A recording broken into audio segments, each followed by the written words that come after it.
우리 예수 믿는 사람들에게 있어서 가장 중요한 것이 있다면 구원이잖아, 구원. 근데 구원에 대해서 이렇게 다른 어떤 이단이라든가, 무서운 것은 3단이라고 그러지만 이단들에 대한 어떤 구원론, 또 우리가 가지고 있는 구원론이 서로 다른데 뭐가 다른지를 잘 몰라서 그래서 유혹받기도 하고 설명해내지 못하기도 합니다. 그래서 제가 사실 올 초부터 구원에 대해서 설교를 했었어요. 설교를 했는데 그것은 설교였고, 어떤 생각이 들었냐면 요거를 이론적으로 딱 여러분이 이렇게 반증할 수 있을 만큼의 수준으로 이렇게 옮겨놔야 조금은 구원에 대해서 설명할 수 있고 이해할 수 있겠다라는 생각이 들었어요. 그래서 오늘 하루 시간을 잡아서 제가 설명해 드린 대로 앞으로 여러분께서 반증하셔도 되고 그렇게 이해했으면 좋겠다 싶어요. 제가 드리는 자료는 우리나라에서 최고의 신학자라고 해도 과언이 안 되는 그런 분이에요. 엄청난 신학자죠. 김세윤 박사라고 아주 유명하신 분인데, 이분이 쓴 책 중에 구원이란 무엇인가라는 책을 제가 요약해 놨어요. 요약해 놨으니까 그것을 보시면 아주 이해가 어느 정도 잘 되게 돼 있는데, 그래도 제가 한 번 정도 더 설명을 해드리면 여러분께서 빨리 이해하실 수 있겠다 해서 오늘 제가 이 시간을 마련했습니다. 오늘 내용은 이제 앞으로 저희 교회가 얼마나 크게 될지 모르지만 새 가족이 생기면 생길 때마다 계속 되풀이해서 가르칠 내용들이에요. 그래서 우리 교회가 가지고 있는 기본적인 신학이 어떤 거고, 그리고 어떤 방향으로 가려고 하는가 이제 설명해 내야 될 텐데, 그때마다 올 한 해 배웠던 내용들이 계속 설명되어질 거예요. 그래서 여러분께서 올 한 해 지금 구원에 대해서, 믿음에 대해서 막 계속 배우고 있지만, 그거는 어떻게 보면 이제 새 가족들한테 할 내용들인데 우리도 알아야 되겠기에 제가 한 거라고 생각하시면 딱 맞습니다. 자, 오늘은 구원이란 무엇인가 제가 설명해 드릴 테니까 여러분께서 좀 성경에 잘 기록했다가, 성경 그냥 갖고 계시지 말고 거기다가 기록을 잘 했다가 여러분께서 궁금할 때마다, 그리고 이상한 소리를 할 때마다 그 내용들을 한 번씩 점검해 보시면 딱 맞습니다. 자, 먼저 구원이란 무엇인가 1장. 왜 우리가 구원받아야 한 존재인가 하는 거예요. 왜 저와 여러분이 구원받아야 하죠? 왜 제가 구원을 받아야 돼요? 제 상태가 어때서? 예수 믿고 구원받으세요 하면 잘 나간 사람들 이해할 수가 없어. 지금 교회를 가지 않아도 내가 충분히 잘 먹고 잘 살고 있는데 왜 내가 굳이 예수 믿고 구원받아야 할 이유가 뭐냐, 이렇게 돼버리면 할 말이 특별히 없는 거예요. 내가 뭐가 부족해서, 내 상태가 어때서, 이렇게 물으면 더 이상 구원받아야 할 이유가 없잖아요. 그래서 성경에서는 왜 우리가 구원받아야 되는가에 대해서 결정적인 자료를 하나 제공해 놨어요. 그게 뭐냐면 바로 선악과 사건입니다. 선악을 알게 하는 나무.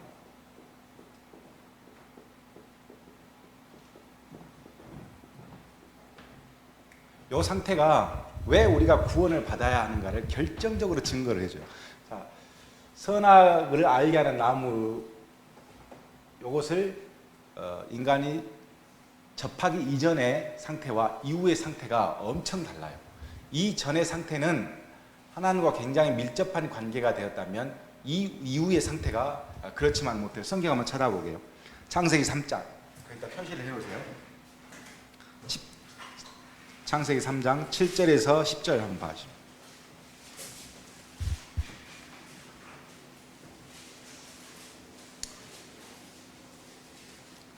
자, 창세기 3장 7절에 10절, 제가 먼저, 여러분 나중. 그들의 눈이 밝아져 자기들이 벗은 줄을 알고 무화과 나무 잎에 엮어 치마를 삼았더라.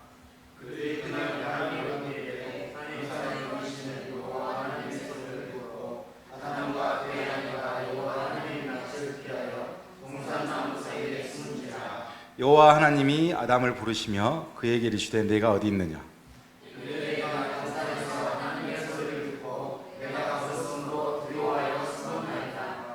자, 죄를 짓고 나서 생긴 특징이 하나 딱 있죠. 뭐가 있죠? 하나님의 낯을 피해. 교제의 상태에서 하나님의 낯을 피하는 상태가 되어 있어. 왜 피했냐 보니까 이렇게 되어 있죠. 내가 벗었으므로 두려워하여. 그러니까 이걸 이제 부끄러움.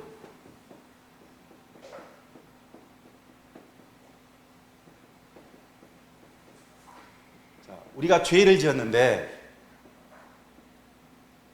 하나님의 말씀을 여기서 어겨서 죄를 지었는데 그 상태가 뭐로 나타나면 부끄러움과 두려움 때문에 하나님의 낯을 피하게 됐다. 자, 이 상태에서 벗어난 사람이 없어. 자, 죄를 지어서 부끄러움과 두려움 때문에 하나님의 낯을 피해서 있는 상태이기 때문에 우리가 구원받아야 할 존재라는 거예요. 여러분과 저 그리고 밖에 있는 모든 사람들이 어떤 상태에 있냐면 부끄러움과 두려움, 죄에 대해서 부끄러움과 두려움을 갖고 있어요. 그래서 세상 사람들은 하나님의 낯을 피해버려. 그런 상태에 있기 때문에 우리는 구원을 받을 수밖에 없어요. 이 상태로 계속 가면 뭐라고 그래요? 죄의 삭은 사망이다. 죽게 됩니다. 죽을 수밖에 없게 되어지기 때문에 왜 구원을 받아야 되느냐? 이 상태가 되었기 때문에 구원을 받아야 돼요. 이 상태가 결과적으로 뭘 가져왔냐면 딱 요거예요. 하나님, 인간, 자연인. 태초에 하나님께서 만들어졌을 때는 이 창조 질서 안에서 굉장히 균형을 이룹니다. 밀접해요. 그런데 딱 죄가 들어오면서부터 뭐냐면 이게 다 파괴돼. 하나님과 인간의 관계가 파괴되고 하나님과 자연의 관계도 파괴되고 인간과 자연의 관계도 파괴됩니다. 어떻게 파괴돼요? 가시는 불에 가지가 생기고 그래서 자연이 인간을 두려워하게 되죠. 그러니까 이 관계가 파괴돼 버렸어요. 파괴되면서 나오는 것. 양육, 강식, 적자, 생존. 강한 자가 약한 자를 잡아버려. 이전엔 그런 일이 없었어.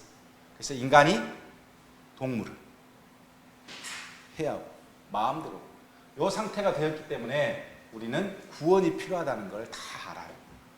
그러니까 이 구원은 어쩔 수 없이 뭐 믿거나 믿지 않거나 똑같은 모든 생명체가 다 갖고 있는 문제가 뭐냐면 요거예요. 요거 때문에 우리가 두려워하잖아. 미국 아무리 좋다고 해도 허리케인 한번 와서 비니까 뭐 우리 권순희 집사님 미국 갔다 와서 저한테 엄청 미국 자랑하시더라고요. 한 1시간 동안 미국 자랑 들었는데 거기도 마찬가지. 아무리 좋아도 인간과 자연과 하나님의 관계가 파괴된 이상 완전할 수가 없거든. 그래서 어디를 가나 우리는 구원에 대해서 가질 수밖에 없어요. 그러면서 증오, 고통, 두려움, 죄, 사망 이런 모든 것들이 다 이 안에 놓여 있어요. 왜 우리가 구원받아야 되는가? 왜 당신이 구원받아야 되는가? 하는 것은 바로 이 상태에 있기 때문에 완전히 파괴된 상태로 있기 때문에 이건 어느 인간이고 피해갈 수 없는 상황. 다 파괴되어 있어. 나와 자연이. 하나님과 나와의 관계가. 그리고 하나님과 자연의 관계가 파괴가 되어 있어. 그래서 구원이란 그런 뭐냐 그러면 원래 하나님이 가지고 있는 창조 질서를 회복하는 것이 구원이에요.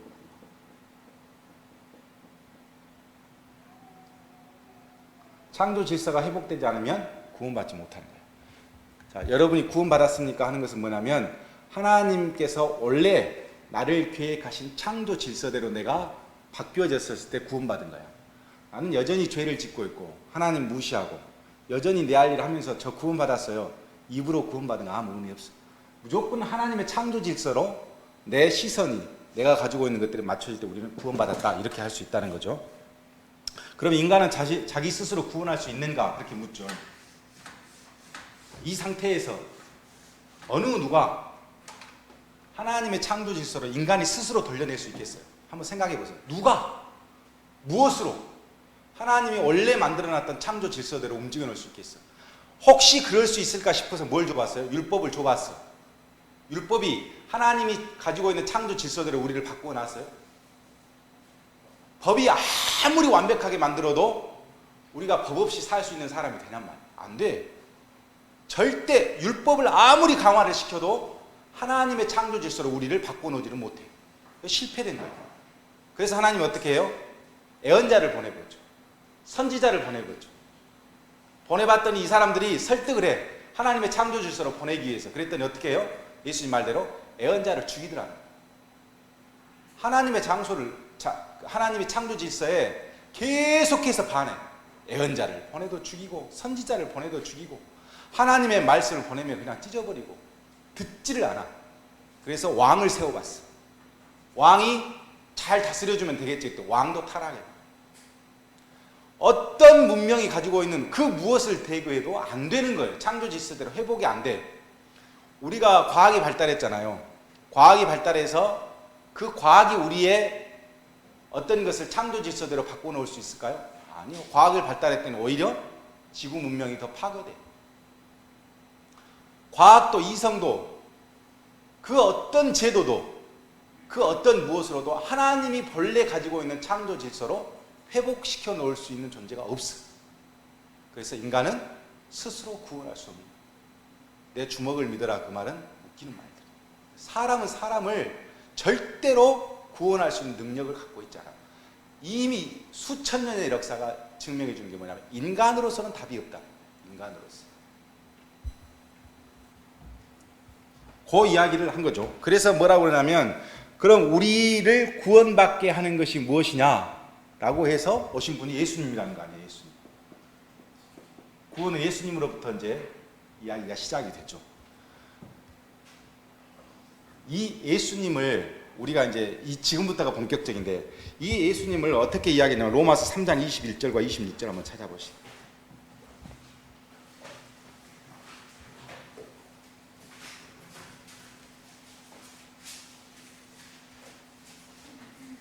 제가 한 절, 여러분이 한 절 있습니다. 로마서 3장 21절 26절. 이제는 율법에 하나님의 한 의가 나타났으니 율법과 선지자들에게 증거를 받은 것이라.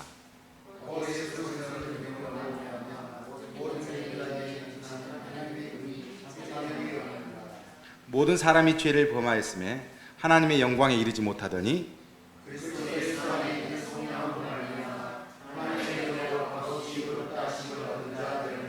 이 예수를 하나님이 그의 피로써 믿음으로 말미암는 화목제물로 세우셨으니 이는 하나님께서 길이 참으시는 중에 전에 지은 죄를 간과하심으로 자기의 의로움을 나타내려 하십니다.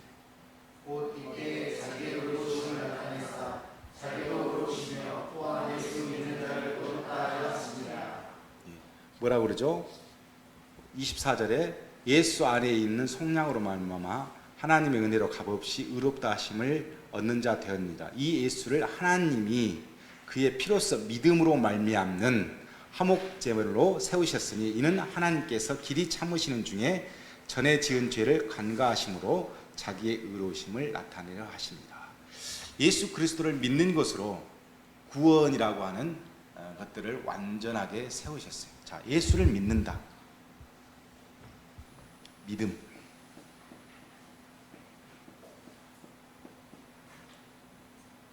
예수 믿음. 이것이 결국은 구원에 이르렀다. 이렇게 되어 있단 말이죠. 그래서 제가 들은 질문이 그거였죠. 자, 믿음이라고 하는 것은 예수를 믿는다. 믿는다는 것은 결국 뭐냐면 예수님과 내가 하나의 연합체가 되었다. 그래서 그리스도 예수를 믿음으로 우리는 그리스도와 연합 관계에 이르게 되었다. 그래서 구원이 되었다. 이렇게 됐죠. 사람이 할 수 없어서 하나님의 아들이 왔어. 하나님의 아들과 우리가 연합 관계를 이루어야 되는데 그 연합 관계를 이루는 방법으로 믿음이라는 것을 우리에게 주었어요. 이 믿으면 이제 우리에게 구원이 이른다. 이렇게 되어 있다는 말이죠. 이게 이제 어느 공식화되어진 우리들이 가지고 있는 어떤 이제 이론이라고 할 수 있는데, 문제는 이 믿음이에요. 믿음. 이 믿음을 누가 주었냐는 거예요. 자, 믿음을 누가 줬어요? 제가 늘 묻는 거죠. 구원받아서 믿음을 갖게 되었습니까? 믿어서 구원을 얻게 되었습니까? 우리는 믿어서 구원을 얻게 되었다고 그렇게 배웠단 말이죠. 그랬죠. 그래서 우리가 늘 예수 믿으세요. 그럼 구원받아요. 이렇게 이야기를 해왔다는 거죠.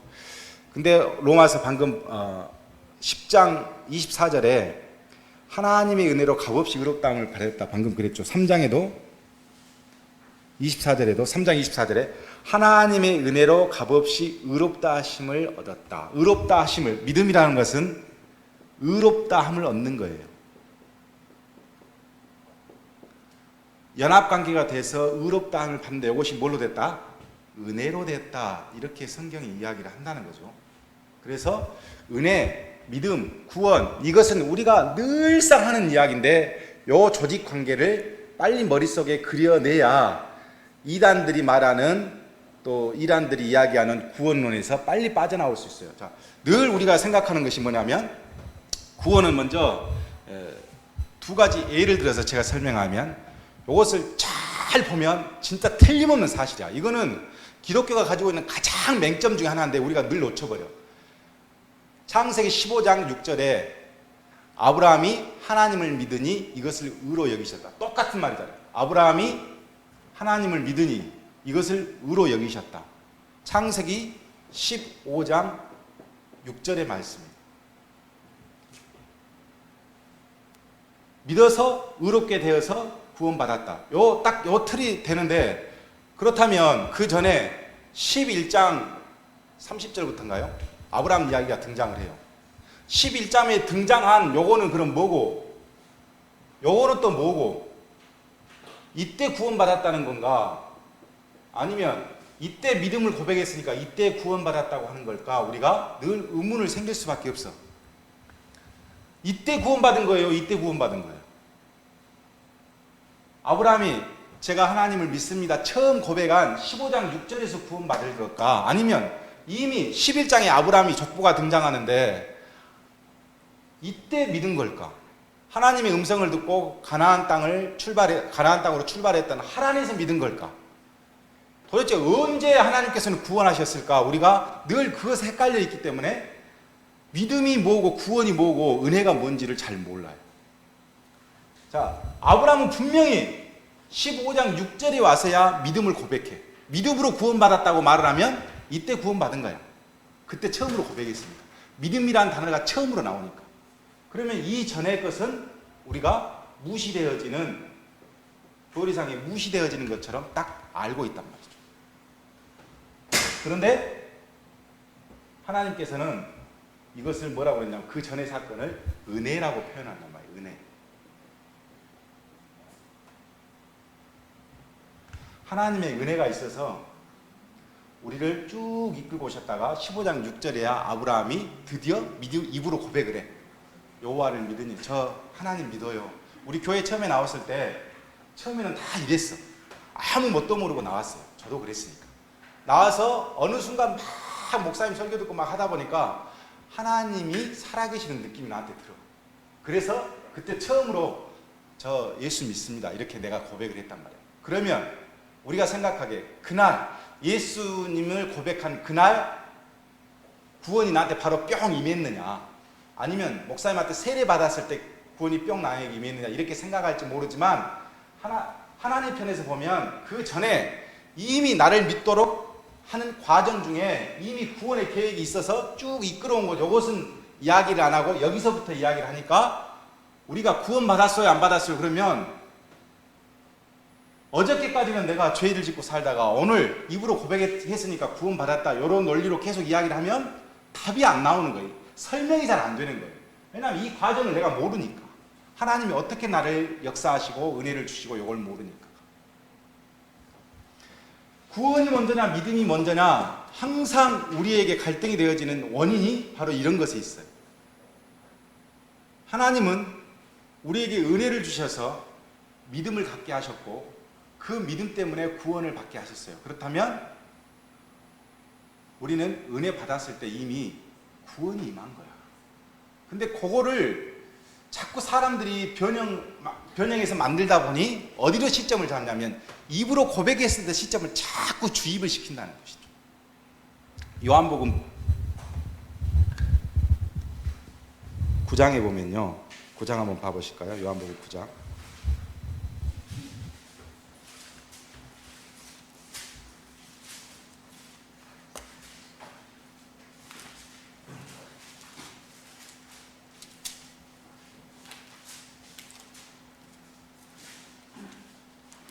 자, 요한복음 9장 보겠습니다. 35절부터 보면 이렇게 돼 있어요. 예수님께서 그들이 그 사람을 쫓아낸다 하는 말을 들으셨더니 그를 만나사 이르시되 내가 인자를 믿느냐 대답하여 이르시되 주여 그가 누구니이까 내가 믿고자 하나이다. 예수께서 이르시되 내가 그를 보았거니와 지금 너와 말하는 자가 그니이다. 이르되 주여 내가 믿나이다 하고 절하는지라. 예수께서 이르시되 내가 심판하러 이 세상에 왔으니 보지 못하는 자들을 보게 하고 보는 자들은 맹인이 되게 하려 함이니라 하시니 바리새인 중에 예수와 함께 있던 자들이 이 말을 듣고 이르되 우리가 맹인인가. 예수께서 이르시되 너희가 맹인이 되었더라면 죄가 없으려니와 본다고 하니 너희 죄가 그대로 있느니라. 자, 이 말이 무슨 말이냐면요, 예수님께서 어느 날 9장 첫 절에 보면 날 때부터 맹인인 사람을 한 사람 만났어요. 날 때부터 맹인이야. 근데 이 사람이 맹인으로 되어 있으니까 물어. 이 사람이 자기 죄 때문에 맹인이 된 겁니까? 부모님 죄 때문에 맹인이 된 겁니까? 그러니까 예수님께서 뭐라고 하냐, 하나님의 영광을 위해서 이 사람이 맹인되어 있었다. 그러니까 그리고 나서 예수님께서 다가가시더니 이 맹인이 예수님을 알아보지도 못하고 예수님에 대해서 뭐 구해 주었다 이런 말도 없어요. 구원해 주십시오 예수님 이런 말도 없어요. 예수님께서 그냥 그 맹인을 갔어요. 날 때부터 맹인이야. 그런데 예수님께서 땅에 침을 뱉어서 손으로 이기시더니 눈에다 발라주시는 거예요. 그러면서 가서 실로암 못에 가서 씻어라 그랬어요. 이 사람이 가서 씻었더니 눈이 보게 되었어. 보게 되었는데 이 사람이 뭔가 자기 눈에 이렇게 만졌을 거 아니에요. 그래서 이렇게 눈에 보게 되었어. 그래서 사람들이 눈에 보게 되니까 야, 너 어떻게 보게 됐냐 그랬더니 이 사람이 나도 몰라. 자기에게 뭔가 일어났는데 이걸 모르는 거야. 그러면서 뭐라고 그러냐면 예수를 한 사람이 만져갖고 내가 눈이 나았다고 주위에서 알려주더라 그렇게 이야기를 해요. 자, 이 사람은 뭐라고 그러냐면 예수가 만져서 나았다고 주위 사람들이 나에게 말해줘서 내가 예수가 만져서 나를 눈을 뜨게 했다는 것을 내가 안다 그랬어요. 자, 구원은 언제 받았어요 그러면? 언제 받은 거예요 이 사람 구원을? 눈 뜰 때? 네. 이 사람이 생각하기는 이 사람이 생각하는 그런 거예요. 예수님께서 자기 눈에 바를 때 나는 구원을 받았다고 생각해. 근데 예수가 누군지는 몰라. 그래서 나중에 예수님 오셔가지고 맹인한테 뭐라 그러냐면 내가 너를 눈을 뜨게 한 내가 그 사람이다. 너 그 사람을 믿고 싶냐? 그랬더니 나도 믿고 싶다 그래요. 나도 믿고 싶은데 그분이 누군지 몰라서 못 믿는 거예요. 그랬더니 내가 그다 밝혀주니까 그때 예수님 앞에 절을 하는 거예요. 예수님께서 그동안 쭉 했던 것을 몰라. 이 사람은 무슨 짓을 예수님께 하셨는지 몰라. 단지 눈에 자극을 주니까 예수님께서 나한테 자극을 줬을 때 그분이 그렇게 자극을 줬다는 말을 듣고 그분이 나한테 자극해서 내가 눈을 떴구나 이렇게 알고만 있는 거예요. 그러면서도 예수가 누군지는 몰라. 그런데 사실 보면 성경에 보면 이미 예수님께서 구원을 시작한 것은 언제부터예요? 자극할 때부터가 아니에요. 손에 침을 뱉어서 이길 때부터 구원은 이미 시작됐어. 그 사람에 대한 구원은 이미 시작되어졌는데 나한테 자극이 오니까 그때부터 이 사람은 이때 구원이 시작됐구나 생각을 해요. 우리가 다 구원을 이해할 때 그렇게 생각한단 말이에요. 나한테 뭔가 자극이 왔을 때부터 내가 그때 구원을 받았구나라고 생각을 해요. 그러면서도 신에 대한 것, 예수님에 대한 것을 제대로 알고 있어요? 상식이? 없어. 누가 나중에 예수님 직접 찾아오셔서 내가 그때 너를 고쳐줬던 그 사람이다 라고 했을 때 비로소 이 사람 입에서 내가 주를 믿나이다 고백이 나오는 거예요. 그 전 과정을 다 몰라. 여러분도 알 수 있을 것 같아요. 여러분이 세례 받았을 때 아니면 목사님 설교를 쨍 하고 눈물이 나 그때 내가 구원받았구나 라고 생각하지만 천만의 말씀이라는 거예요. 그 전에 내가 인식이 있기 이전에 이미 구원의 작업은 시작되었어. 단지 나한테 자극이 있을 때부터 구원이 생각됐다고 생각하기 때문에 우리가 박옥수의 구원파에 넘어가는 거예요. 구원받은 날짜를 우리가 알아. 어떻게 알아? 그거를. 언제부터 시작했는지 어떻게 알아?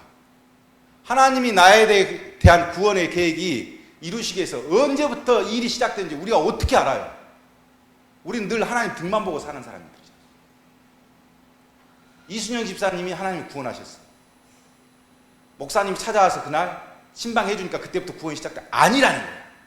그 전에 이미 내가 알지 못하는 나한테 자극이 있기 이전부터 구원은 시작된 거예요.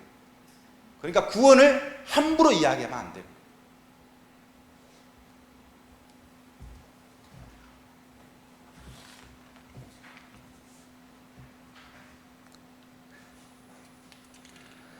꼭 반문할 때 로마서 10장 한번 보세요. 로마서 10장.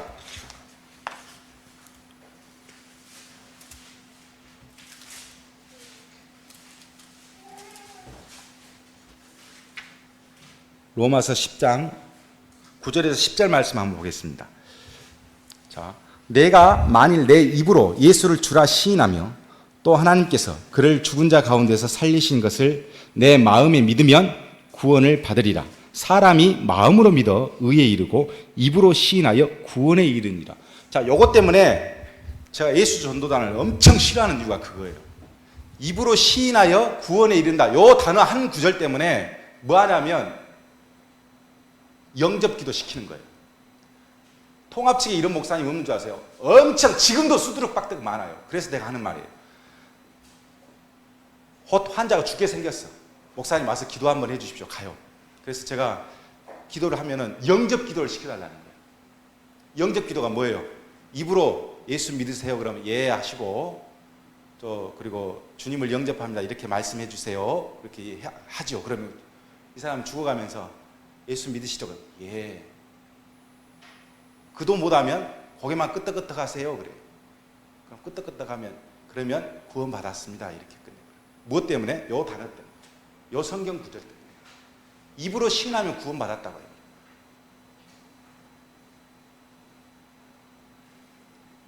이게 교리적으로 맞는가 한번 생각해 보세요. 여러분. 이 과정을 쭉. 구원을 모른다니까.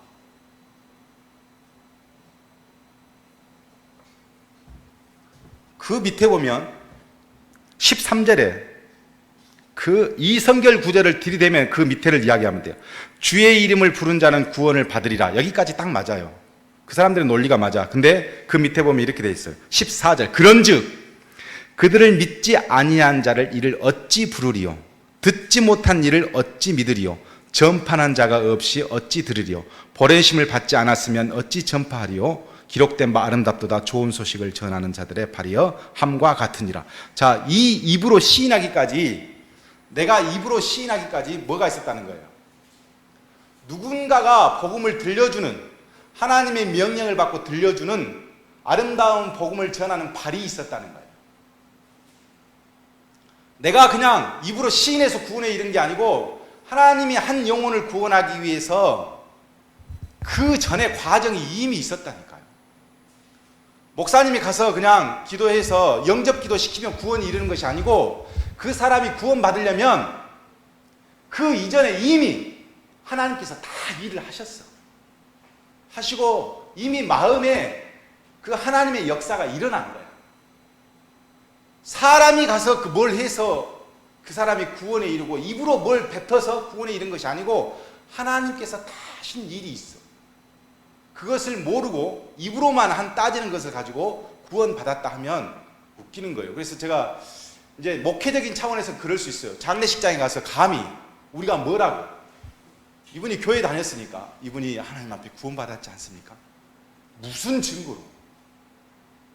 모르잖아. 우리는 구원에 대해서 단지 목회적인 차원에서 열심히 교회 다녔으니까 구원 받았을 것이라 우리가 서로 확신하면서 하는 것은 맞지만 우리가 선포해 주는 것은 바람직하지 않아요. 그래서 굉장히 보수적인 목사님들은 그 장례식장에서 이분이 구원받았습니다 이렇게 말하는 것 자체를 문제 삼기도 해. 구원은 우리 영역이 아니거든. 하나님께서 그 한 사람에 대해서 어떻게 하셨는지 어떤 일을 하셨는지 모른다니까. 우리는 자극적인 것만 가지고 계속해서 구원을 따지지만 하나님은 그 자극을 주기 이전부터 어떤 역사를 하셨다라는 것을 우리가 인식하지 못하면 구원에 대해서 계속해서 내 자극을 믿게 되는 거예요. 자, 계속해서 보면 지금 제가 하는 내용은 거기 김세윤 박사 내용하고 제가 설명해 주는 거라고 생각하시면 됩니다. 자, 뒤에 보시면 요한계시록 3장 20절 한번 봐보세요. 요한계시록 3장 20절.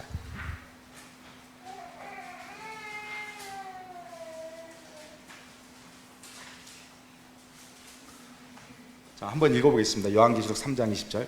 볼지어다 내가 문 밖에 서서 두드리노니 누구든지 내 음성을 듣고 문을 열면 내가 그에게로 들어가 그와 더불어 먹고 그는 나와 더불어 먹으리라. 이렇게 되어 있죠. 자, 여기에도 똑같은 단어죠. 늘 우리 목사님들이 복음적인 설교하실 때, 아니 그 새가족 설교하실 때 문 밖에서 두드리는 분이 있어요.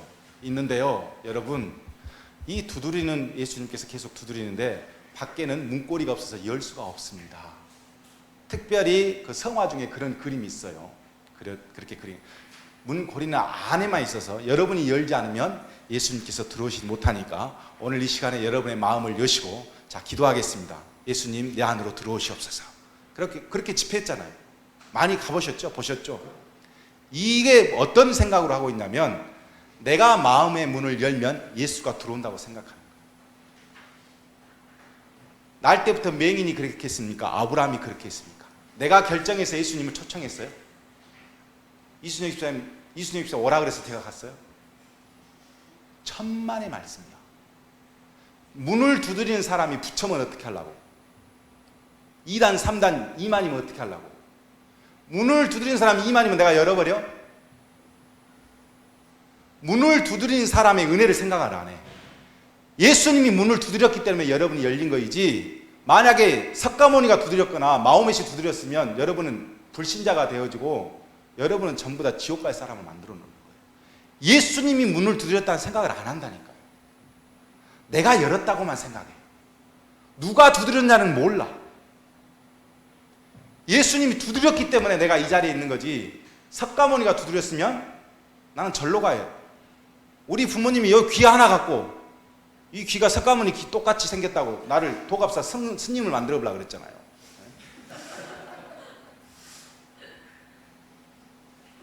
근데 하나님께서 예수님이 두드려서 내가 열린 거야. 이거를 생각 안 하고 내가 결정할 수 있다고 생각하기 때문에 그런 일들을 우리가 서슴없이 해왔다는 거예요. 그것도 제가 보기에는 굉장히 문제가 있다. 그렇다면 우리가 결정직을 지어서 결국은 뭘로 이야기할 수 있냐면 딱 하나예요. 이거는 교리적으로 전혀 문제가 없는 겁니다. 자, 우리라고 하는 존재는 어떻게 구원받았냐면 하나님의 은혜가 있었어요. 이 은혜가 쭉 내가 오는 동안, 내 인생이 동안 계속 영향을 미쳤어. 여러분은 몰라. 근데 어느 날 자극이 딱 생겼어. 그 자극이 믿음이라는 거예요. 믿음의 자극이 생긴 거예요. 어떤 경로든, 뭐 죽을 고비 살아났든 어쨌든, 뭐 다쳐서 그랬든 믿음이 생기게 될 수밖에 없는 자극이 딱 생겼어. 마치 날 때부터 맹인처럼. 그래서 결정되어진 게 뭐예요? 구원이 이루어졌어요. 이때 우리는 의롭다 함을 받죠. 그 자극 때문에. 자, 문제는 구원이 이 믿음이 결정했다고 생각하는 게 문제인데, 구원은 이 믿음이 결정한 게 아니라 뭐가 결정했어요? 하나님의 은혜가 결정했어요. 그 이전에 내가 믿음을 결정하기 이전에 내가 뭔가 내 스스로 정말 하나님 살아계시나, 이 자극적인 것이 있기 이전에 이미 예수님이 땅에 침을 뱉어서 손에 반죽했었을 때부터 구원이 시작됐답니다. 그 전에 은혜가 있었어. 나는 요거 눈 비빈 거, 요 자극만 생각하고 그때 내가 구원받았구나 이렇게 생각하지만 그 이전에 은혜가 있었다. 자, 요것을 에베소서 3장에 그대로 기록해 놨습니다. 바울이 에베소서 2장 8절과 9절에 한번 읽어보겠습니다.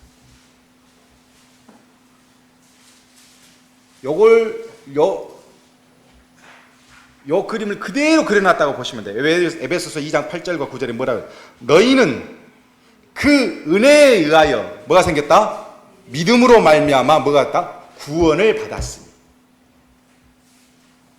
이것은 너희에게서 난 것이 아니요 누구다? 하나님의 선물이라. 구원은 뭐라고요? 하나님의 선물이라.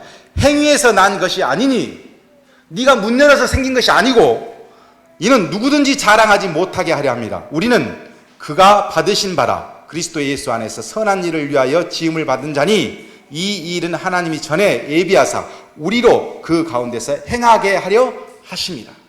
틀림없잖아요. 왜 이런 경로를 두셨을까?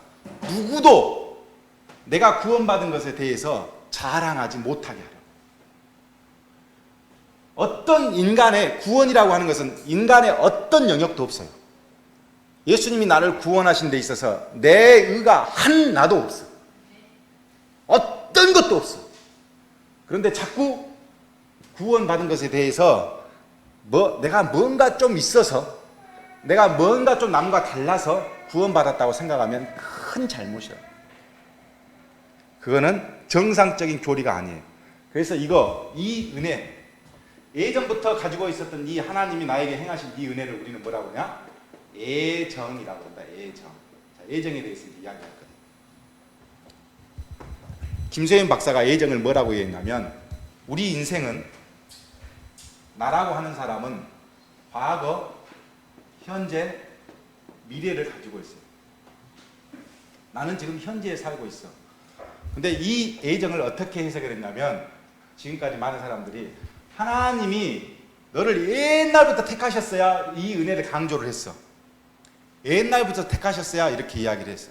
지금 그렇다면 옛날에 나를 이미 택하셨으니까 내가 지금 멋대로 살아도 나 구원 받겠네, 이렇게 되었죠. 운명론적이라고 할까? 이렇게 애정론을 이렇게 생각했어요.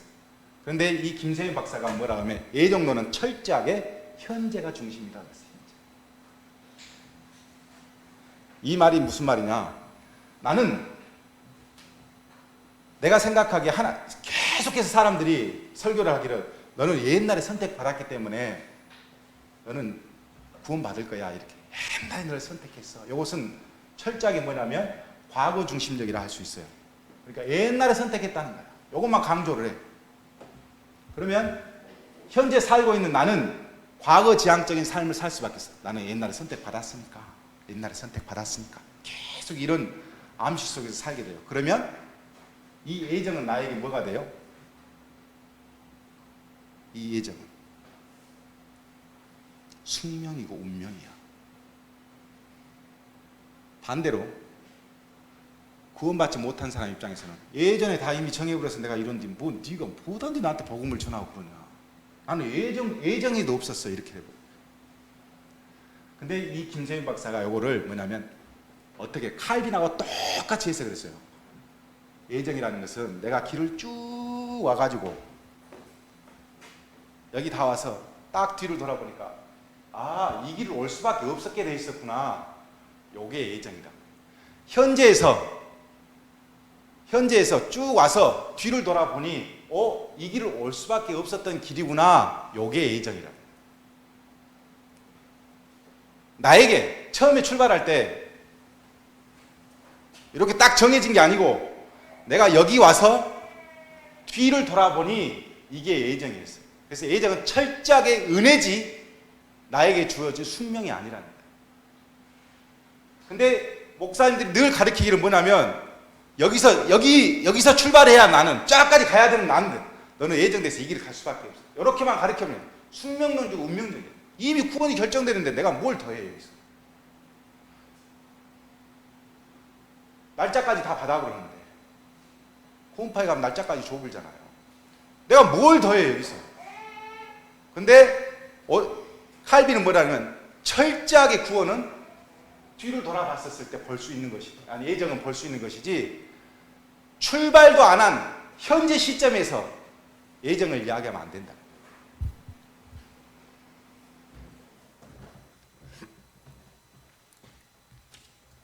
로마서 1장 17절에 한번 보겠습니다. 로마서 1장 17절. 왜 그 말을 할 수밖에 없는가 하는 거죠. 자, 로마서 1장 17절 한번 읽어보겠습니다. 너무 중요한 거니까. 자, 시작. 복음에는 하나님의 의가 나타나서 믿음으로 믿음에 이르게 하나니, 기록된 바 오직 의인은 믿음으로 말미암아 살리라. 요거를 바울이 뭐라고 표현을 했냐면요, 복음은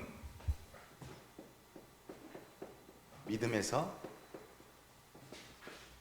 믿음에 이르게 한다. 믿음은 다 같은 믿음인 줄 알고 있어. 우리는 믿음이 두 가지가 있다는 거잖아. 믿음에서 믿음에 이르게 한다. 그럼 앞에 믿음은 뭐고 뒤에 믿음은 뭐예요? 내가 구원파한테 물었잖아. 앞에 믿음은 뭐고 그럼 뒤에 믿음은 뭐냐? 자, 오직 의인은 믿음으로 말미암아 구원받는다. 네 그러는데 그러면 앞에 믿음으로 구원받느냐? 뒤에 믿음으로 구원받느냐? 내가 그렇게 물어봤어. 이 믿음은 뭐고 이 믿음이 뭐냐 말이에요. 왜 믿음이 두 가지야? 어거스틴이 뭐라고 설명을 했냐면 앞에 믿음은 고백의 믿음이고 뒤에 믿음은 순종의 믿음이다. 이 말이 뭘까 도대체? 자, 고백할 때 우리가 예수님을 처음 알게 됐을 때 나 예수 믿어요 이렇게 내가 그냥 고백을 했어. 고백을 했더니 이 고백으로 끝나지 않고 쭉 내 인생을 달리기 위해서 결국은 순종의 믿음에 이르게 하더라. 자, 이전으로 가보면 은혜라는 게 있었다고 그랬죠. 자, 아브라함을 볼게요. 하나님이 은혜 주셔서 12장에서 내 본토 친자 아비 집을 떠나 내가 지시할 땅으로 가라 해서 갔어. 쭉 왔어. 여기 와서 처음으로 15장 6절에서 믿는다는 고백을 해. 그때 이것으로 끝났어요. 22장에 가면 이삭을 하나님께 번제로 드리는 장면이 나와. 이것을 신학자들은 순종의 마지막 장면. 하나님이 왜 아브라함을 선택해서 계속해서 이끌었느냐? 22장에 이걸 받기 위해서요. 이삭을 번제로 드리기까지 하나님께서 이끌어 가시는 거예요. 그래서 이것을 아브라함의 믿음이라고 보지 않아요. 뭐예요? 하나님이 이끌어 주심이 어떤 건가를 나타내기 위해서 22장까지 온 거예요. 그러면 아브라함이 이 고백하기 이전에 애굽으로 갔다가 뭐 별짓거리 다 해요. 이게 믿음의 행위 같아요. 또 15장의 6절에 제가 여호와를 믿으니 의로 여기셨어. 이때 고백이 믿음이 시작됐어. 믿음 생활 시작됐으면 이때부터 잘해야지. 여기까지. 하갈한테 아기 낳고 마누라 저기다 맡겼다가 다시 찾아오고 별짓거리를 다 해요. 그래도 하나님은 어떻게 해요? 꾸준히 이끌고 가셔. 그래가지고 어디까지? 22장에 와서 하나님이 다 하셨구나. 하나님이 모든 것을 내 인생을 이끄셨구나. 요 고백을 어디서 받냐? 22장에 받으셔. 무엇을 대신해서? 이삭을 하나님께 번제로 드려. 하나님이 다 하신다는 걸 알기 때문에 여기까지 이끌어내시는 분이 하나님이셔. 여러분도 똑같아요. 여러분이 믿음을 세례받고 시작을 했어. 지금부터 예수 믿습니다 하고 시작해서 헛짓거리 안 해요? 똑같아. 다 똑같아. 계속 이 과정을 겪고 와. 어디까지 하냐면 모든 것을 하나님 앞에 다 드릴 수 있을 때까지 우리를 역사하시고 인도하셔요. 그래서 믿음에서 믿음에 이르게 한다. 그래. 여기서 무슨 예정이 나와? 처음부터 끝까지 하나님께서 다 이끄시는데 무슨 숙명이 있고 운명이 있어. 하나님이 다 하시는 거야. 감히 하나님이 처음부터 끝까지 다 이끌어 주시는데 나는 예정된 놈 아니오. 예정됐는데 뭐든 나한테 힘들게 해요. 요런 말을 어떻게 하냔 말이에요, 인간이. 그 이야기예요, 그 이야기. 오직 의인은 믿음에서 믿음에 이르게 하나님. 고백의 믿음에서 순종의 믿음까지 이끌어내시는 분이 하나님입니다. 그래서 뭐라 그러죠? 오직 의인은 믿음으로 말미암아 살리라. 그러면 이 믿음이에요, 이 믿음이에요. 이 믿음도 조금, 그래서 예수님 뭐라 그래요? 조그만 쌀털만 해도 그것만 있어도 이쪽 산에서 여기서 옮겨서 저쪽으로 옮기라면 옮길 수 있다. 누가 해요? 그걸 내가 해? 믿음이 내 것이 아니니까 하나님 것이니까 그렇게 하는 거예요. 이 믿음을 내 것이라고 생각하면 큰 오산이야. 하나님께서 주신 믿음이고 하나님께서 이끄시는 믿음이기 때문에 이런 역사가 가능한 거예요. 여러분이 믿음이 좋아서 권사되고 여러분 믿음이 좋아서 안수집사 되고 목사 된 거 천만의 말씀. 하나님이 이끄셔서 만드신 거예요. 이게 완전한 기독교가 말하는 은혜의 역사라는 거예요. 그걸 저버리고 무슨 구원?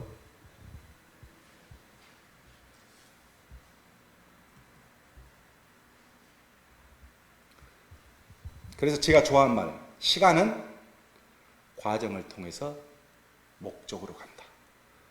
시간은 과정을 통해서 목적으로 간다.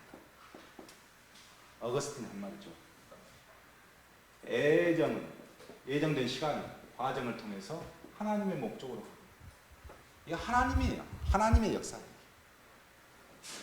여러분 처음에 선택할 때 그 시간은 과정, 있는 것도 같고 없는 것도 같고 많은 과정을 거치죠. 그러나 여기서부터 출발된 이 여정의 시간은 결국 하나님의 목적으로 가게 돼 있어요.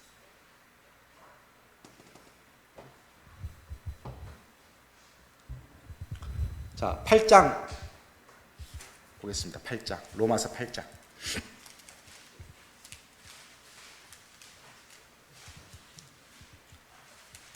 구원파가 뭐라고 하면 로마서 8장 들이대야 됩니다. 자, 로마서 8장에 보면 31절부터 39절까지를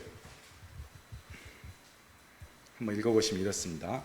그런즉 이 일에 대하여 우리가 무슨 말을 하리요? 만일 하나님이 우리를 위하시면 누가 우리를 대적하리요? 그렇죠? 자기 아들을 아끼지 아니하시고 우리 모든 사람을 위하여 내주신 이가 어찌 그 아들과 함께 모든 것을 우리에게 주시지 않겠느냐? 누가 능히 하나님께 택하신 것들을 고발하리요? 의롭다 하신 일은 하나님이시니 누가 정죄하리요? 죽으실 뿐 아니라 다시 살아나신 이는 예수 그리스도시니 그는 하나님 우편에 계신 자요 우리를 위하여 간구하시는 자시니라. 누가 우리를 그리스도의 사랑에서 끊으리요? 환난이나 권고나 박해나 기근이나 적신이나 위험이나 칼이리야. 자, 누가 이 과정에서 우리를 끊을 수 있겠어요? 누가? 그걸 깨달은 거야. 그래서 뭐라고 그러니까 이 모든 일을 위하여 이로 말미암아 우리가 넉넉히 이기느니라. 내가 확신하노니 사망이나 생명이나 천사들이나 권세자들이나 현재일이나 장래일이나 능력이나 높음이나 기품이나 다른 어떤 피조물이라도 우리를 우리 주 그리스도 예수 안에 있는 하나님의 사랑에서 끊을 수 없으리라. 여기서부터 여기까지 말이에요. 그러면서 애정을 바울이 이렇게 설명을 하죠. 로마서 8장의 애정론 설명이 이렇게 돼 있어요. 자, 30절. 또 미리 정하셨어. 이거 애정이죠. 부르셨어. 정하신 다음에 부르셨어. 그리고 부르신 다음에 뭘 해요? 의롭다 하셨어. 믿음을 주셨어. 아브라함을 보세요. 미리 정하셨어요. 하나님이 정하시고 부르셨어. 12장에서 부르셨어. 그리고 의롭다 하셨어. 15장 6절에서 의롭다 하셨어. 의롭다 하신 그를 영화롭게 하셨느니라. 이게 애정이에요. 이게 애정. 이게 구원의 과정이고. 자, 여기서 기가 막힌 게 하나 나와요. 로마서 8장을 내가 전체 설명하면 이렇습니다. 하나님과 성자, 성부,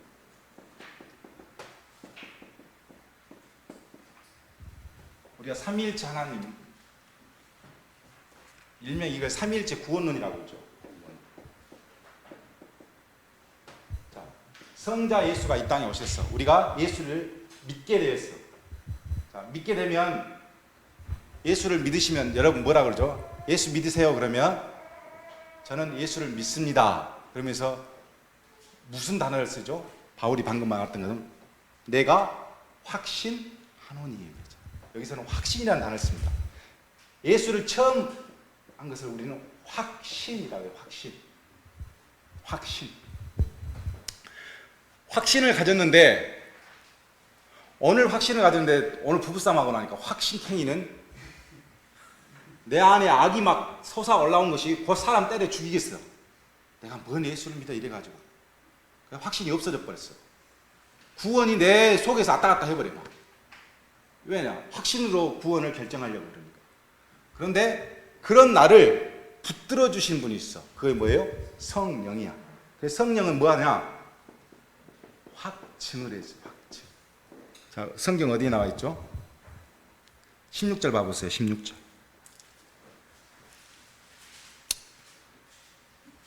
자, 14절부터 하나님의 영으로 인도하심을 받는 사람은 하나님의 아들이라. 영이 뭐예요? 성령. 너희는 다시 무서워하는 종의 영을 받지 아니하고 양자의 영을 받았으므로 우리가 아바 아버지라 부르지니라. 성령이 친히 우리의 영과 더불어 우리가 하나님의 자녀인 것을 뭐한다? 증거한다. 확증해준다. 성령이 증거를 해줘. 열이 확 받아가지고, 그래, 내가 이래갖고 있습니다. 다 때려쳐야지. 근데 내 안에서 자꾸, 그래도 교회는 나가야지. 그래도 누구 집사, 목사님 생각해서는 오늘은 또 예배를 드려. 계속 내 안에서 그 무엇인가 알 수 없도록 계속 하나님을 향하게 그 끈을 놓지 않게 내가 결정하지 않는데 내 안에서 자꾸 일어나는 거야. 꼭 벼락 맞을 것 같고, 꼭 망할 것 같고, 막 무언가 불안하게 내 마음을 자꾸 하나님부터 떠나려는 내 마음을 잡아 당겨. 이게 뭐예요? 확증. 이걸 누가 하셔? 성령이 하셔, 성령. 이 과정을 거친 다음에 우리는 언젠가 다 죽어서 성부 하나님께 갈 거예요. 그럴 때 뭐예요? 확정이 돼. 확정. 확정이라는 단어는 이때 쓰는 거야. 여기서 쓰는 것이 아니고 이때 쓰는 건데 구원파들이 여기서 쓰지 않는 확신의 단어를 확정이라고 바꿔버렸어요. 갖고 세례받고 자기들한테 구원 고백하면 그날부터 구원받은 날짜가 나와버려. 이게 확정이라는 거예요. 확정은 하나님 앞에서 유일하게 할 수 있는 게 확정이에요. 성경 어디에서도 성령께서 확정해줬다 이런 말이 없어. 예수님께서 네 구원을 확정해 이런 말이 없고, 그래서 오직 하나님 앞에서 우리가 죽었을 때 확정을 그때 받아. 누구도 몰라. 그래서 이 과정을 뭐라고 하냐? 우리는 성화라고 해요. 성화. 되어가는 과정이에요. 그리고 하나님 앞에 딱 섰었을 때 이걸 뭐라고 하냐면 영화롭게 되었다. 영화. 영적으로 완전히 하나님과 같이 되었어.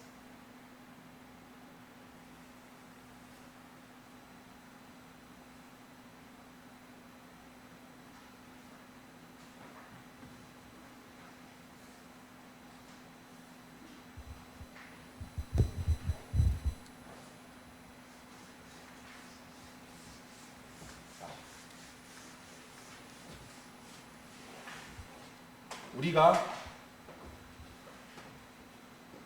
은혜를 받아서 믿음을 갖게 되었고, 믿음을 가졌으므로 우리는 구원을 받게 될 겁니다.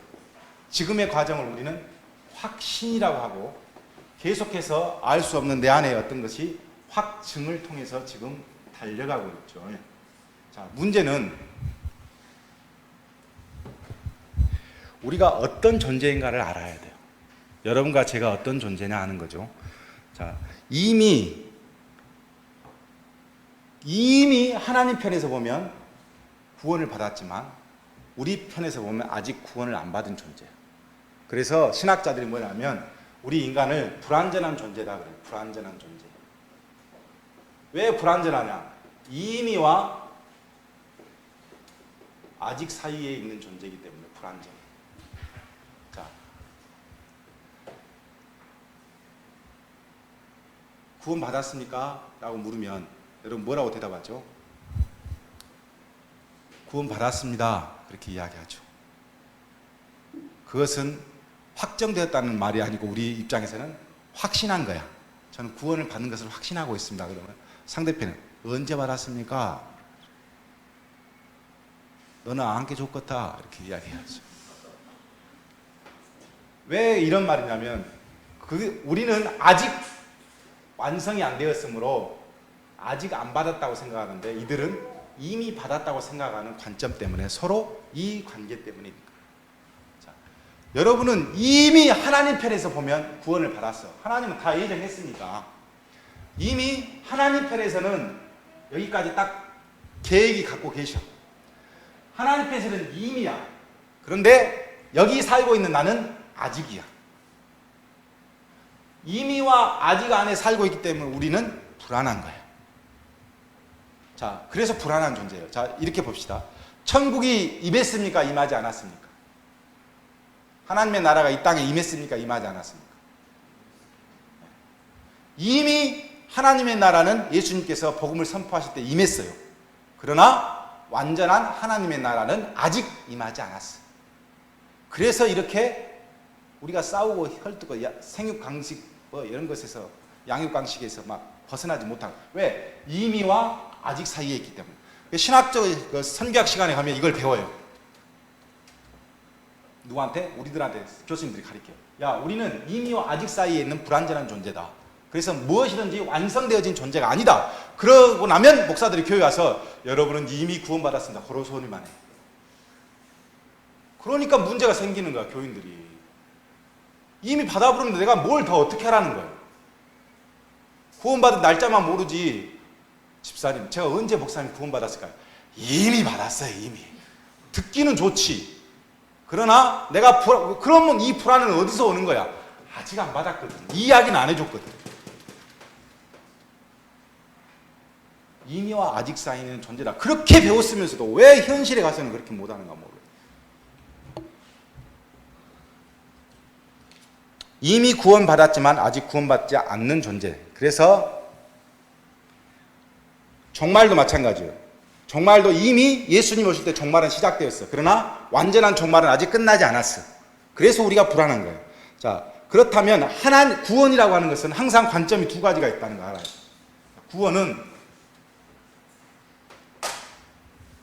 이 구원을 볼 때 위에서 보는 하나님의 구원이 있고 땅에서 바라보는 인간의 구원이 있어요. 하나님 편에서는 이미지만 우리 편에서는 아직이라고 제가 말씀을 드렸어요. 그래서 우리가 이 구원을 이해할 때 임의로 이해해야 될까요? 아직으로 이해해야 될까요?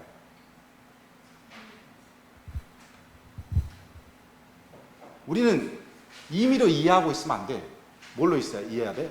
아직으로 이해해야 돼. 그래야 일이 있어. 자, 누가 그렇게 살았냐? 빌립보서 보게요. 빌립보서 3장.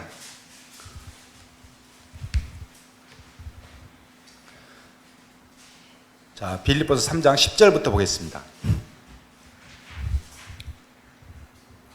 자, 내가 그리스도와 그 부활의 능력과 빌립보서 3장 10절 내가 그리스도와 그 부활의 권능과 그 고난에 참여함을 알고자 하여 그의 죽으심을 본받아 어떻게 해서든지 죽은 자 가운데서 부활에 이르려 하노니. 자, 만약에 바울이 죽었다면 여러분 부활할까요? 못할까요? 바울이 죽는다면, 바울과 같은 사람이 죽은다면 이 사람 바울은 구원 받았을까요? 못 받았을까요? 바울은 구원의 확신이 있었을까 없었을까? 있었죠. 아니, 바울 같은 사람이 구원의 확신이 없으면 누가 있었겠어요? 바울은 100% 구원의 확신이 있었어요. 그런데 바울이 오늘 성경에 뭐라고 그러냐면 내가 나중에 죽어서 어떻게 해서든지 부활에 이르려 한다. 아니, 구원의 확신을 갖고 있는 내가 자신은 어떻게 해서든지 부활에 이르고 싶다. 예수님과 함께. 언제 얘기하세요? 예수님 재림하실 때. 그러면서 뭐라고 그러냐? 바울이 이렇게 이야기합니다. 12절에 내가 이미 얻었다 함도 아니요 온전히 이루었다 함도 아니라 내가 그리스도에 잡힌받은 그것을 잡으려고 달려가노라. 진짜 멋진 표현이에요. 보세요. 내가 구원을 완전히 이루었다고 생각도 않고 완전히 내가 구원을 받았다고 생각지 않는다. 그럼 뭐라고 해요? 잡힌받은 그것을 잡으려고 달려간다. 내가 예수님을 잡고 달려가는 것이 아니고 예수님이 나를 잡아버렸어.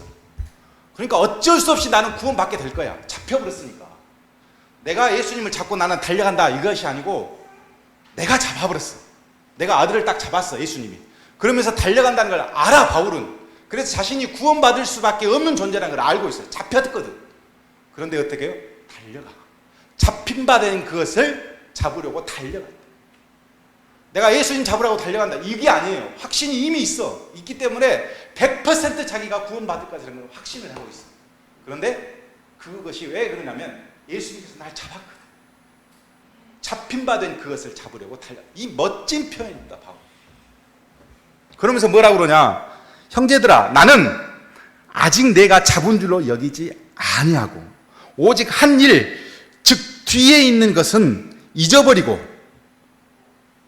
이 많은 것들은 잊어버리고 어떻게 한다? 오직 잊어버리고 앞에 있는 것을 잡으려고 푯대를 향하여 그리스도 예수 안에서 하나님이 위에서 부르심을 상을 위하여 내가 달려간다. 날마다 뭐 한다는 거예요? 달려간다. 이게 우리가 생각하는 구원에 대한 자세지. 나는 다 이미 이루어버렸다. 나는 이미 구원 받았으니까 내가 멋대로 살아버려도 괜찮아. 이렇게 한 게 자세겠어요? 구원을 받아들이는 자세가 한국교회는 잘못된 게 그거야. 나는 이미 받았다는 거야. 끝장나버렸어. 그래서 김세윤 박사가 뭐라고 그랬냐면 구원론 강의할 때 한국교회는 구원파가 가지고 있는 구원론과 크게 다르지 않다고 그래 버렸어. 왜? 요것 때문에 요것 때문에. 이미 구원받았다만 이야기해. 아직 아니라니까. 바울의 자세가 안 나와. 우리 한국 사람들은. 야, 내가 잡혔지만 어쩌든지 주님 따라가려고 내가 달려가야 된다. 이 자세가 없어. 나는 이미 다 이뤘어. 이미 받아버렸어. 그러니까 장례 돼도 목사 돼도 멋대로 사는 거 아니에요. 이 자세가 안 나온다니까. 이 자세. 왜? 구원론에 대한 잘못되어진 인식 때문에.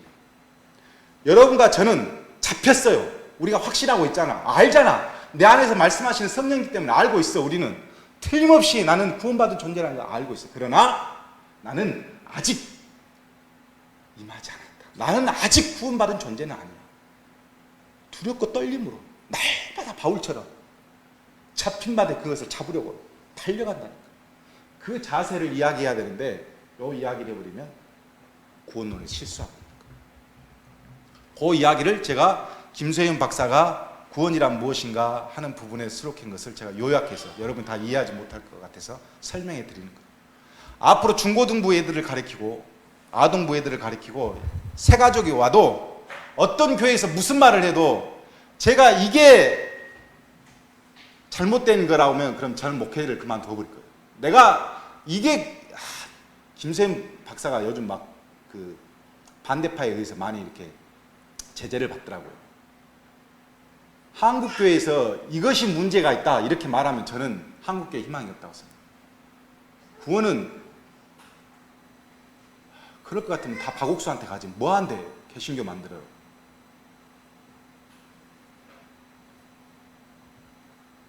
제가 생각하기에 너무 하나님에 대해서 우리가 함부로 말을 하고 있어요. 하나님은 소중하게 줬는데 우리는 너무 위에서 누려버려요. 그 소중함을 줬으면 그걸 기쁨으로 받아들이고 어쩌든지 그 소중함을 간직하려고 해야 되는데 누려버려요. 그러니까 교회가 이 모양이에요. 성도가 이 모양이에요. 바울과 같은 마음이 없어 우리한테. 나를 잡고 계시는 그분 때문에 어쩌든지 이 마음이 없고 그냥 이미 끝나버렸는데 뭐 세례까지 다 받아버렸는데 콘스탄틴 황제처럼 말이에요. 세례 받으면 다 끝났다고 생각해요.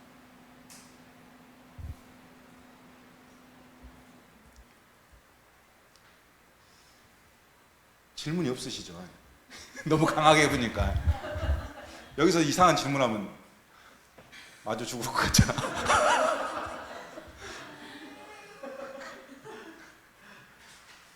나중에 애들도 늘고 우리가 그러지 않을까요? 그래서 지금 계속 이번 연도에 계속 이런 기본적인 것을 자꾸 하는 이유는 제가 무슨 애를 받은 것도 아니고 제 느낌에 이제는 좀 우리가 기본을 다 다져서 어느 성도들에게 가르칠 준비를 해야 된다는 느낌이 자꾸 저한테 있기 때문에 그렇게 하는 거예요. 그래서 조금 여러분이 고될 수도 있어요. 저도 여러분한테 축복만 선포하고 그러면 얼마나 좋겠어요. 근데 이건 잘못됐다 자꾸 잘못된 이야기 하는 게 얼마나 힘든 줄 아세요? 여러분 자식 가르쳐 보세요. 우리 건웅이 맨날 오면 교회 혼나거든요. 저도 스트레스고 나도 스트레스라. 너 눕지 마라, 일어서라, 뭐해라 참. 얘가 함께 스트레스를 받아가지고 제가 그래요. 여러분한테 이것도 잘못됐습니다. 이것도 이러면 안 됩니다. 계속 이런 저도 얼마나 그게 답답하고 있어요. 앞으로 달려가야 되는데. 근데 이렇게 하는 이유는 뭐냐면 어느 정도 우리가 수가 부르면 1대1로 제가 할 수 있는 방법이 없더라고요. 아무리 생각해도. 갑자기 교회가 커질 수 있을 가능성은 거의 없지만 커져버리게 되면 어떻게 할 거예요 그때는. 그래서 제가 이야기하는 거니까 여러분이 나중에 중고등부 교사가 되시거나 또 새로운 교인이 잘못 이해하고 있거나 그랬었을 때 설명할 정도는 돼야 된다. 그래서 제가 설명을 드리는 거예요. 이건 말고 기도, 또 기도 말고 교회론 여러 가지가 있어요. 근데 차근차근 하려고 생각해요. 그러니까 여러분께서 성경 공부하실 때도 늘 이 기준에다 딱 놓고 성경을 한번 봐보세요. 틀림이 없어요. 목사가 돼가지고 요 기본적인 교리 다시 한번 딱 정리하고 제가 막 펄딱펄딱 뛰었다니까요. 너무 기뻐서. 혹시 내가 잘못 알고 있는 거 아닐까 싶어서 제가 가장 보수적인 목사님 그 설교집을 인터넷에 놔두고 그 강의한 거 달달 훑었어요. 혹시나 내가 잘못 알고 있는 게 없을까. 근데 제가 알고 있는 게 저는 99.9% 맞다고 생각하기 때문에 강의를 하는 거예요. 그러니까 여러분도 구원론에 대해서 착각하지 마시고 그리고 너무 앞서서 가시지 마시고 딱 요 정도만 여러분이 갖고 계시면 타 교단으로부터 잘못된 구원으로부터 여러분께서 보호되어질 수 있는 장치라고 저는 생각합니다. 여기까지 하겠습니다.